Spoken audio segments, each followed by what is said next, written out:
संत शिरोमणि आचार्य गुरुवर श्री विद्यासागर जी महाराज की जय। और हम योग प्रणेता पूज्य गुरुवर श्री प्रणम सागर जी महाराज की जय। ओम अरहम नमः। धर्म प्रेमी बंधुओं, श्री तत्वात् सूत्र ग्रंथराज जी के तृतीय अध्याय की कक्षा में आप सभी का स्वागत है। अध्याय 3 में सर्वज्ञ देव द्वारा बताए गए जैन भूगोल का अध्ययन करेंगे, जो हमारे मोक्ष मार्ग को और भी सुदृढ़ बनाएगा। मोक्ष मार्गस्य नेतारं भेत्तारं कर्म भूरतां ज्ञातारं विश्वतत्त्वानां वन्दे तद्गुणलब्धये। देवादिदेव आदिम तीर्थंकर श्री ऋषभनाथ भगवान की, वर्तमान शासन नायक श्री वर्धमान महावीर भगवान की, परम पूज्य आचार्य गुरुवर श्री विद्यासागर जी महाराज की। ये भी आचार्यों ने बताया है कि वह देवियों के जहां पर महल बने होते हैं उनके आसपास जो और लाखों प्रसाद बने हुए महल बने हुए हैं उनमें ये सब देव रहा करते हैं, लेकिन देवी का जो महल है वो अपना अलग होता है। समझे ना? जो श्री हिरी आदि जो देवियां हैं इनका जो मुख्य कमल के मध्य में जो इनका प्रासाद बना होगा वो इनका मुख्य प्रासाद कहलाएगा, और बाकी के ये सब उसके परिवार कमल हैं। मतलब एक तरीके से देखना पड़ेगा कि वहां पर देव की हुकूमत नहीं है, वहां पर देवी का थोड़ा जलवा दिख रहा है। समझ आ रहा है ना? हाँ, वैसे तो एक एक देव के पास जो अपनी अपनी देवियां होती हैं वो अलग होती हैं, लेकिन यहाँ पर जो श्री देवी है, हरि देवी है, इसके चारों ओर जो ये लाखों कमल हैं और उनमें जो ये सभी देव हैं, इन देवों के महल बने हुए हैं, वो सब उसको घेरे हुए, प्रासाद उनके अलग बने हुए हैं, लेकिन श्री देवी का जो महल है वो अपना अलग है, उसका प्रासाद अपना अलग है। समझ आ रहा है? जैसे श्री देवी के साथ लगाना वैसे ही हरि, धृति, कीर्ति सबके साथ लगा लेना। तो यहां पर यह बताया गया कि वो सामानिक और पारिषद, पारिषद बोलते हैं जो परिषद में रहते हैं, है ना? परिषद माने होता है सभा। तो सभा में 3 प्रकार की परिषद होती हैं, उत्तम, मध्यम, जघन्य, या मध्यम, बाहरी और बीच की, प्रारंभ की। तो इस तरह से वहां पर तीनों परिषद के देव, सामानिक देव, इसके अलावा और भी आभियोग्य जाति के देव, किल्विश जाति के देव, अनीक जाति के देव, ये सब देव भी वहां पर रहा करते हैं। तो इस तरह से सामानिक और पारिषद जाति के देवों के साथ इनका रहना होता है, लेकिन रहते हुए भी इन देवियों के महल अपने अलग बने हुए हैं। सुन रहे हो ना? सुन रहे हो कि नहीं? यहां पर कई लोगों को बड़ी चिंता हो जाती है या चिंतन में आ जाता है, क्या ये देवियां ब्रह्मचारिणी होती हैं? जो इनका महल तो अलग बना हुआ है और बाकी के सब जो सामानिक आदि देव हैं वो सब अलग महलों में रहते हैं। सुन रहे हो? ये भी एक प्रश्न बना सा रहता है। उत्तर तो इसका एक तरह से स्पष्ट रूप से आगम में कहीं मिलता नहीं है, लेकिन कई लोगों के या विद्वानों के विचारों में इन देवियों के बारे में इन्हें ब्रह्मचारिणी जैसा कहना भी सुना गया है, लेकिन वो बात थोड़ी आगम के परिप्रेक्ष्य में मतलब गले उतरती नहीं समझ में आती है। समझ आ रहा है ना? कुछ लोग इन देवियों को क्या मानते हैं? ये ब्रह्मचारिणी देवियां हैं, क्योंकि ये तो कहा गया है कि इनके महलों में देव नहीं रहते, तो इतने से इनको ब्रह्मचारिणी मान लेना, ये बात थोड़ी सी समझ नहीं आती है ना? ये इसलिए भी समझ नहीं आती क्योंकि ये सब देवियां जो हैं, जो व्यंतर देव होते हैं, उनकी ये इंद्राणियां होती हैं मुख्य रूप से, है ना? सौधर्म इंद्र और ऐसान इंद्र की तो ये आज्ञा मानती हैं, लेकिन मुख्य रूप से ये इंद्राणियां कही गई हैं शास्त्रों में। तो इंद्राणी किसकी है? व्यंतरेंद्राणी, माने व्यंतर देव की इंद्राणी है। तो जब किसी देव की इंद्राणी हुई तो वो ब्रह्मचारिणी कैसे होगी? समझ आ रहा है? और ऐसा कहीं पर भी आगम में उल्लेख मिलता नहीं कि व्यंतरों में भी कोई ब्रह्मचारिणी या ब्रह्मचारी रहता हो, है ना। जो भी देवों में देवियों के बिना रहने वाले देव हैं वो या तो ब्रह्मलोक में वास करने वाले लौकांतिक देव हैं या फिर वो अहमिंद्र हैं जो 16 स्वर्ग के ऊपर के देव हैं। अन्यत्र कहीं पर भी भवनत्रिक आदि में ऐसा ब्रह्मचारिणी देवियों का उल्लेख आगम में नहीं मिलता। इसलिए इस बात में भी थोड़ा सा सभी लोगों को स्पष्ट होना चाहिए कि ये देवियां ब्रह्मचारिणी नहीं होती, भले ही इनके महल अलग से वहां बने हुए होते हैं। महलों का अलग बना होना ये इनका अपना पुण्य के कारण से संभव है। और ऐसा भी होता है कि देवों के महल तो जहां तहां बने ही होते हैं, लेकिन जरूरी नहीं कि वो जहां महल रहते हैं वहीं पर रहते हैं। और खास तौर से व्यंतर देवों की तो ये नियति ही नहीं है। समझ आ रहा है ना? वो सब अपने महलों को छोड़ करके बाहर घूमते हैं, बाहर रहते हैं, और जितनी उनकी अपनी घूमने फिरने की रेंज होती है अपनी शक्ति के रिद्धि के अनुसार, उस शक्ति में वह अपना मनोरंजन करते हैं, देव देवियों के साथ रहते हैं। तो महल अलग बना रहने से भी कोई ब्रह्मचर्य का संबंध नहीं है। समझ आ रहा है ना? हाँ, ये चर्चाएं पहले बहुत बार हुई हैं, लेकिन जो आज हम आपको स्पष्टीकरण दे रहे हैं इससे आप चिंतन करना कि कहीं पर भी हमें शास्त्रों में इनके ब्रह्मचर्य के साथ रहने का कोई स्पष्ट उल्लेख नहीं मिलता, लेकिन कुछ विद्वान लोगों के मत से वह मान लिया जाता है कि ये ब्रह्मचारिणी हैं, क्योंकि उनके महल अलग हैं, वो केवल सामानिक आदि जो देव हैं वो अलग रहते हैं, इसलिए जो है इनको ब्रह्मचारिणी के रूप में स्वीकार करते हैं। इतनी बात से इनको ब्रह्मचारिणी मान लेना हमारे लिए अभी, है ना, समझ नहीं आ रहा है, क्योंकि इनको व्यंतर देवों की इंद्राणी कहा गया है, वल्लभा कहा गया है ना। वल्लभा जानते हो? आप क्या जानोगे? आपकी तो एक ही होगी मुश्किल से। देवों की अलग अलग वल्लभाएं होती हैं, पट्टरानी अलग होती हैं, वल्लभाएं अलग होती हैं, सामान्य देवियां अलग होती हैं। समझ आ रहा है ना? तो इनका नाम उन वल्लभाओं में आता है। तो जब ये वल्लभाएं हैं, किसी भी तरह से विशेष ओहदे को प्राप्त देवियां हैं, तो इनका व्यंतर जो इंद्र हैं उनके ऊपर इनका जो है पूरा का पूरा अधिकार रहता है, और इनके ऊपर भी उनका अधिकार रहता है।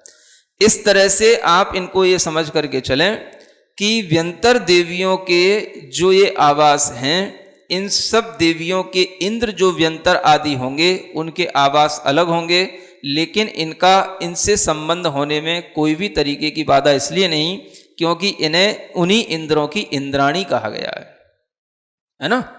और इंद्राणी कहने के कारण से इनका एक विशेष पद है, स्थान है, और इनको ही जो है, देवियां तो बहुत सारी होती हैं, लेकिन जिन माता की सेवा में नियुक्त करना, ये विशेष रूप से इतनी सारे असंख्य देवियों में ये 56 प्रकार की देवियों का ही मुख्य रूप से वर्णन आता है। तो इनकी अपनी विशेषता तो है ना। तो विशेषता यही है कि इनके लिए अलग महल इत्यादि हैं, अलग इनकी सुविधाएं हैं। इस तरह की विशेषताओं के साथ में यह देवियों की विशेषताएं आपको जान करके रखना है, ठीक है ना। अब सरोवर हैं, उनके बीच में कमल हैं, बीच में प्रासाद हो गए, देवियों के निवास हो गए, है ना। जल तो उसमें हमेशा निरंतर लबालब भरा ही रहता है, और जल का प्रवाह भी हमेशा चला करता है। कल एक किसी छोटे बच्चे ने प्रश्न किया था ऑनलाइन ही कि जल कहाँ से आता है, जल कहाँ से आएगा। जो मुख्य स्रोत हैं पर्वतों के, उन मुख्य स्रोतों पर, अकृत्रिम स्रोतों पर कभी भी जल के प्रवाह का कोई भी व्यवधान नहीं होता, है ना। जब हम कृत्रिम स्रोतों पर भी जल का प्रवाह कभी रुकता हुआ नहीं देखते, तो अकृत्रिम स्रोतों पर भी कभी जल का प्रवाह रुकता नहीं। तो वह जल का प्रभाव कितना है कि वो सरोवर से ही वहां से नदियों का निष्कासन होता है, नदियां निकलती हैं। उन नदियों के बारे में यहाँ कुछ चर्चा की जा रही है आगे के सूत्र से। गंगा, सिंधु, रोहित रोहितास्या, हरिद्धरी कांता, सीता शीतोदा, नारी नरकांता, सुवर्ण रूप्यकूला, रक्ता रक्तोदाह, सरितस तन्मध्यगाह, है ना, तन्मध्यगाह। माने उन सरोवरों के मध्य से, मध्यम गच्छति इति मध्यगा, उनके मध्य से निकलती हैं। ये नदियां कहाँ से निकलती हैं? उन सरोवरों के बीचों बीच से, सरोवरों से ही वो नदियां निकलती हैं। और उन नदियों के जो नाम हैं वो ये जोड़े के रूप में हैं जो ध्यान में रखने योग्य हैं, है ना। गंगा सिंधु, ये एक जोड़ा हो गया। दूसरा रोहित रोहिताश्य, तीसरा हरित हरिकांता, चौथा सीता सीतोदा, पांचवा नारी नरकांता, छठवां सुवर्ण और रूप्यकूला। ये इन नदियों के नाम हैं, है ना। जल शुद्धि में ये मंत्र बोले जाते हैं। अच्छा, तो मतलब आप लोग जब भी कोई मंगल कार्य करते हो या अभिषेक वगैरह भी प्रारंभ करते हो तो पहले आप यही कल्पना कर लेते हो कि हम इन्हीं नदियों का जल जो है भगवान के लिए रखे हुए हैं, ये शुद्ध जल है और इसी से हम भगवान का अभिषेक कर रहे हैं। चलो कोई बात नहीं, अच्छी बात बताई आपने। ऐसा नहीं समझना कि हर एक कुलाचल पर्वत से दो दो नदियां निकलती हैं, है ना। कुलाचल पर्वत पर जो एक एक ग्रह बने हुए हैं उनसे दो दो नदियां निकलती हैं। इनकी कुछ व्यवस्था अच्छी भी है और कुछ थोड़ा सा समझने योग्य भी है, थोड़ा अलग तरह से व्यवस्था है। अगर आप समझना चाहें तो हम आपको मैप के थ्रू भी समझा सकते हैं, है ना। तो ये जो नदियां हैं गंगा सिंधु रोहित रोहिताश्या, इनमें जो गंगा और सिंधु नाम की नदी हैं ये तो सबसे पहला जो पद्मद्रह है ना, उसी से निकलेंगी और उससे निकल करके ये आएंगी भरत क्षेत्र की ओर। किधर आएंगी? इधर भरत क्षेत्र में, है ना। लेकिन भरत क्षेत्र में आते हुए भी जिस आर्यखंड में आप लोग रह रहे हो उस आर्यखंड को नहीं छूती हैं। समझ आ रहा है? कई लोगों के मन में एक प्रश्न चला करता है, क्या ये वही गंगा सिंधु नदियां हैं जो गंगा सिंधु नदियां हमें इन शास्त्रों में बताई गई हैं और जो आजकल हम नाम सुनते हैं ये गंगा सिंधु नदी का। तो आज हम उसका आपको शास्त्रोक्त तरीके से समाधान करने की कोशिश करते हैं कि ये गंगा सिंधु कौन सी हैं और ये कहाँ जाती हैं, इनका विस्तार कहाँ से कहाँ तक होता है। दिख रहा आपको? बहुत ज्यादा भरा हुआ सा हो गया। चलो कोई बात नहीं, आपको समझ आएंगे तो समझ में आ जाएगा। ये नीचे आप देख रहे हो ना भरत क्षेत्र, ये तो आप समझ ही गए। अब धनुषाकार ये नीचे क्या है? भरत क्षेत्र। इस भरत क्षेत्र के ऊपर ये पर्वत बना हुआ है ना, हिमवान नाम का ये पर्वत लिखा हुआ है, दिख रहा? और ऊंचा कर दे ऐसा, चलो यार रखते हैं, नहीं ठीक है, इतना हल्का है ना। ये हिमवान नाम का ये पर्वत है, ठीक है। ये भरत क्षेत्र है और इसके ऊपर ये जो छोटा सा दिखा रखा है ये द्रह, वही जिस सरोवर की हम चर्चा कर रहे हैं, ये छोटा सा द्रह। अब देखो होता क्या है कि यह इस द्रह के इस साइड को हम क्या बोलेंगे? ये पूर्व साइड है ना, ये पूर्व दिशा है। और इधर की दिशा जो है ये पश्चिम दिशा है, नीचे की दिशा जो है वो दक्षिण दिशा है और ऊपर की दिशा उत्तर दिशा है। ये दिशाएं ध्यान में रखना। होता क्या है कि नदी सरोवर के मध्य से निकली और सरोवर के मध्य से निकल करके यह पहले तो पूर्व दिशा में आगे जाती है ना, और पूर्व दिशा में आगे जाने के बाद में फिर ये नीचे की ओर गिरती है। इससे भी पहले एक छोटा वाला वो देखा ना, इसको बाद में दिखाते। आप लोगों को समझाने के लिए पहले से तैयारी कर रखी है। ये देखो केवल भरत क्षेत्र का ये नक्शा पहले देखो, है ना। ये ऊपर द्रह है और इस द्रह से पहले ये नदी यहां से निकलती है 500 योजन पहले पर्वत पे ही दौड़ती है। कितना? हाँ, ईस्ट डायरेक्शन में पहले ये पर्वत की ओर ही दौड़ेगी, फिर उसके बाद में ये नीचे गिरना शुरू करती है। और जब ये नीचे गिरती है तो गिरने के बाद में बीच में एक कुंड पड़ता है जिसका नाम है गंगा कुंड। ये ध्यान रखना है कि हर नदी का इसी तरीके से दौड़ना पर्वत पर और नीचे गिरना होगा, और जब गिरेगी तो उसके बीच में एक कुंड आएगा और वो कुंड का नाम उस नदी के कुंड के नाम पर ही होगा, है ना। जब गंगा की बात करेंगे तो गंगा कुंड होएगा, और जब सिंधु की बात करेंगे तो सिंधु कुंड होएगा। उस गंगा कुंड के अंदर एक गंगा कूट है, उसमें एक पर्वत बना हुआ है, और उस पर्वत पर एक प्रतिमा रहती है, जिनेंद्र भगवान की प्रतिमा। उस प्रतिमा के ऊपर यह जल की धारा सीधी गिरती है, और उसके बाद में वह जल धारा गिरते हुए ये आया, ये जो बीच में दिखाया जा रहा है आपको, ये पर्वत, ये विजयार्ध पर्वत है। ये पूरा भरत क्षेत्र हो गया, इसके बीच में विजयार्ध पर्वत है। विजयार्ध पर्वत से इधर ऊपर की ओर तो ये मिलेक्षखंड हो गए, है ना, और ये भी, ये नीचे की ओर का मिलेक्षखंड हो गया, ये इसका आर्यखंड हो गया। तो अब ये नदी यहां से निकलती हुई विजयार्ध पर्वत की गुफाओं से भी क्रॉस करती हुई, और ये जब इस दक्षिण भारत की ओर आती है तो यहां पर आने के बाद में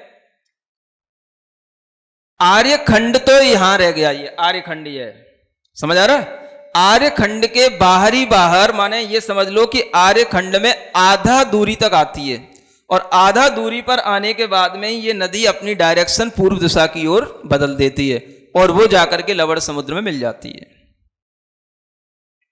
समझ आया? मतलब कि विजयार्ध पर्वत के बाद में आर्यखंड की ओर वह आधी दूरी तक आने के बाद ही जो है वो डायरेक्शन उसकी ईस्ट डायरेक्शन हो जाएगी, और वो जो है लवण समुद्र में मिल जाएगी। इसी तरीके से सिंधु नदी होगी, वो इधर जाएगी पश्चिम दिशा की ओर, यहां से निकली और इधर जो है पर्वत पर थोड़ी 500 योजन इधर दौड़ती हुई, फिर वो नीचे गिरेगी इधर इसी सिंधु कूट पर। यहां पर भी इसी तरीके का एक जिनबिंब होगा, और जिनबिंब के ऊपर वो धारा गिर करके फिर जो है इसी विजयार्ध पर्वत की गुफाओं से बाहर निकल करके, और जैसे ही ये इधर आर्यखंड के आने की ओर होगी, आर्यखंड से आधी दूरी आने पर पहले से ही ये अपनी दिशा बदल करके पश्चिम लवण समुद्र की ओर जाकर के मिल जाती है। माने गंगा जो है वो ईस्ट डायरेक्शन में चली गई, लवण समुद्र में ही मिली लेकिन वो ईस्ट डायरेक्शन में जाकर के मिली, और सिंधु जो है वो पश्चिम दिशा में जाकर के मिल गई। ठीक है ना। अब आपको ये ध्यान रखना है कि यहां पर जो आर्यखंड है, इस आर्यखंड में इस गंगा नदी का और सिंधु नदी का कोई भी आगमन ही नहीं है सिद्धांत शास्त्र के अनुसार। क्या समझ में आ रहा है? इसलिए आपको यह ध्यान रखना है कि जो हमें वर्तमान में गंगा, सिंधु आदि जो भी नदियां समझ में आती हैं वो सिर्फ उनके नाम हैं, इनका उन अकृत्रिम नदियों से कोई संबंध नहीं है, क्योंकि आर्यखंड में तो इनका प्रवेश ही नहीं हुआ। ये तो आर्यखंड में आने से पहले ही, आधी दूरी आने से पहले ही इन्होंने अपनी डायरेक्शन बदल दी होती है। ओम अरहम नमः। तो चलिए आज की कक्षा की एक क्विक रिवीजन कर लेते हैं। हमने जम्बू द्वीप के सरोवरों में कमलों में निवास करने वाली व्यंतर देवियों के बारे में जाना।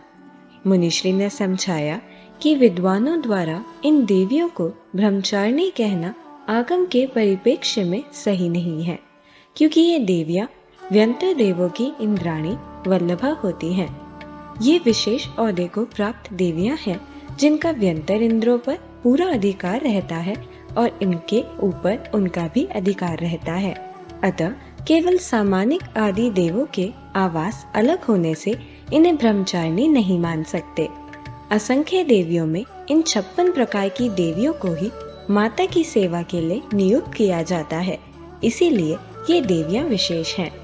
इन अकृत्रिम सरोवरों में जल निरंतर लबालब भरा रहता है और उसका प्रवाह भी चलता रहता है, क्योंकि पर्वतों के मुख्य अकृत्रिम स्रोतों पर कभी भी जल के प्रभाव में कोई कमी या कोई व्यवधान नहीं होता। सूत्र 20 में हमने जाना इन सरोवरों के मध्य से निकलने वाली 14 नदियों के बारे में। 2-2 के जोड़ से इनके नाम हैं। पहले गंगा सिंधु, दूसरा रोहित रोहितास्य, तीसरा हरित हरिकांता, चौथा सीता सीतोदा, पांचवा नारी नरकांता, छठवां सुवर्ण रूप्यकुला और सातवां रक्ता रक्तोदा। इनका जल शुद्ध है, अतः अभिषेक आदि मंगल कार्य प्रारंभ करते हुए यह कल्पना करते हैं कि हम इन्हीं नदियों का जल भगवान के लिए लाए हैं। हमने जाना कि ऐसा नहीं है कि हर एक कुलाचल से दो दो नदियां निकलती हैं। हमने जाना कि शास्त्रों में बताई गई ये गंगा सिंधु नदियां आजकल की प्रचलित गंगा सिंधु नदियों से अलग हैं। मुनिश्री ने हमें शास्त्रों के अनुसार गंगा सिंधु नदियों के बारे में समझाया। भरत क्षेत्र के ऊपर हिमवान नाम के पर्वत के ऊपर छोटा सा पद्म सरोवर है। गंगा नदी सरोवर के मध्य से निकलकर पूर्व दिशा में 500 योजन पहले पर्वत पर दौड़ती है। फिर उसके बाद में यह नीचे गिरना शुरू होती है। वह गंगा कुंड में गिरती है। पर्वत से निकलकर नदी जिस कुंड में गिरेगी उसका नाम भी नदी के नाम पर ही होगा। गंगा नदी के लिए गंगा कुंड और सिंधु नदी के लिए सिंधु कुंड आदि आदि। उस गंगा कुंड के अंदर एक गंगा कूट होता है। उसमें एक पर्वत बना हुआ है जिस पर एक जिनेंद्र भगवान की प्रतिमा रहती है। ये जलधारा सीधी उस प्रतिमा के ऊपर गिरती है और उसके बाद में यह जलधारा विज्यात पर्वत की गुफाओं को क्रॉस करती हुई दक्षिण भरत क्षेत्र की ओर आती है। आर्यखंड के बाहर ही बाहर आधी दूरी तक आने के बाद में यह नदी अपनी डायरेक्शन पूर्व दिशा की ओर बदल देती है और जा करके लवण समुद्र में मिल जाती है। इसी प्रकार सिंधु नदी पद्म सरोवर से निकलकर पश्चिम दिशा में 500 योजन चलकर सिंधु कुंड में स्थित सिंधु कूट में विराजित जिन बिंब पर गिरती है।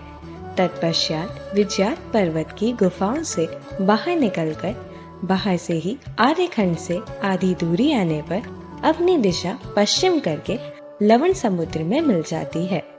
तो चलिए अब हम सभी जिनवानी स्तुति करेंगे और तत्पश्चात समय होगा आज के सवाल का।